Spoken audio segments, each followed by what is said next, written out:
हेल' everyone गासिबो खुलुमबाय आरोना थ' दिनैहाय आरो नेक्स्ट दिन बाव आरोना जोङो माने ट्रेनिंआव फैलायबाय आरो थ' जायफोर आंनि भिडिअखौहाय नायनो इन्ट्रेस्ट मोनो नोंथांमोना आंनि भिडिअखौहाय नायलांबाय थादो आरो सोरबाफोर गोदान आंनि चेनेलाव प्लिज आंनि चेनेलखौहाय साबस्क्राइब खालामनानै हो आरोना नायनाल' थानांला थ' जोङो ओरैबायदि गरमखा आरोना दाखालिनिफ्रायनो बिराद गरम खालामदों थ' जोंनिया ट्रेनिंआ दिनैजों 12 days जाबाय आरोना सोलोंनाया 12 days ओमफ्राय आर'नाइ हारिखौ दाजेनबाय आरोना थ' नै गासिबो आर'नाइ दाजेनबाय आरोना आगर माबादों आगर थिखांबाय सारा देखायग्रोदो आरोना फार्स्टआवनो दानानैहाय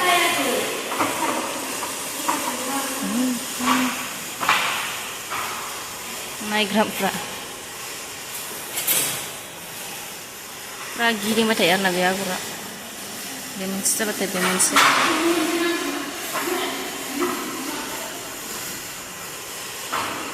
मिथिं सादोरखौ थिखांबाय आरोना मैयाहाय नो खनदोंमोन ना सादोर थिखांबाय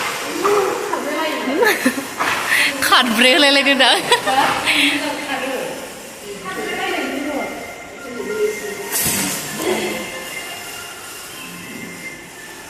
उल्थासो माबालांगोन न' आगरा उल्थासो उल्था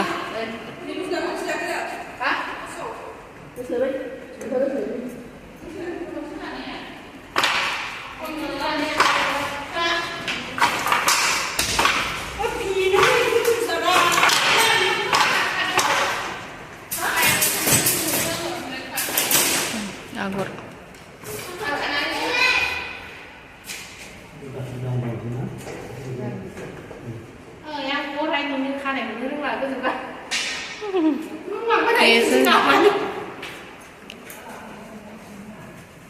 आगरा अरेन्ज उल्था माबादों आरोना आगर जालांखाबाय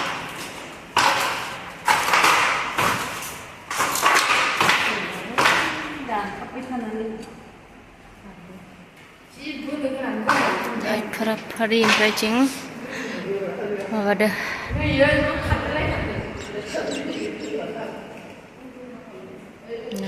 रेडि बेयाव माबासिगोन आरोना फानसिगोन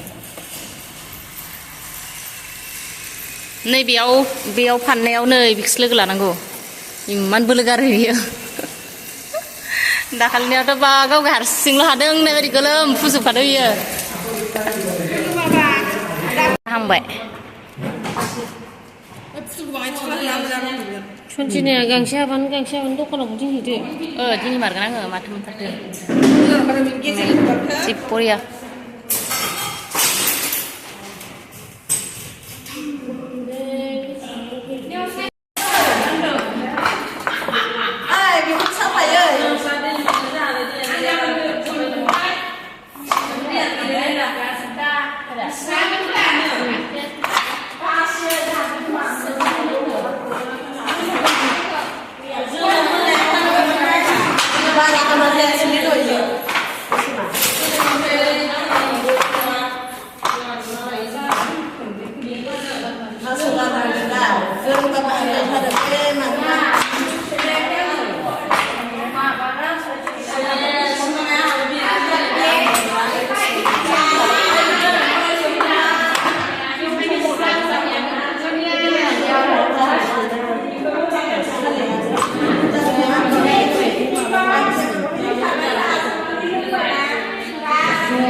दिनैनि दिननिया दाखांजोब्बाय आरोना बिथिं सादोर राननायनिफ्राय बिथिंहाय आर'नाइया आदा जाबाय आरोना बेबायदि आरोना उल्था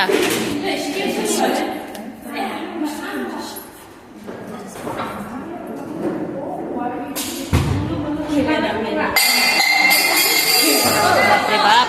येल्लो आगर ब्लेकआव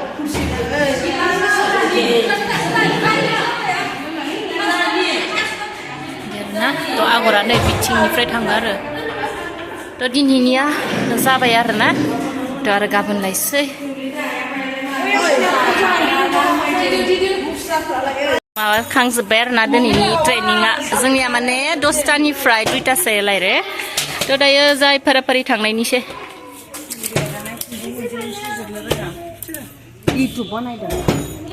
ट्रेनिं सोब्रा ट्रेनिंआवलाय आरो रोंखाया जन्मनिफ्राय रोंना हायखायाखै तो थेंक इउ सो माच जायफ्रा आंनि भिडिअखौहाय नायबाय आरो ना नोंथांमोनखौ आंनि गोसो गोरबोनिफ्राय थेंक इउ आरो ना आंनि भिडिअखौ नायनायनि थाखाय सोरबाफोर गोदानब्ला आंनि चेनेलखौहाय साबस्क्राइब खालामनानै हो आरो ना चलो थांगासिनो आं गारि लाना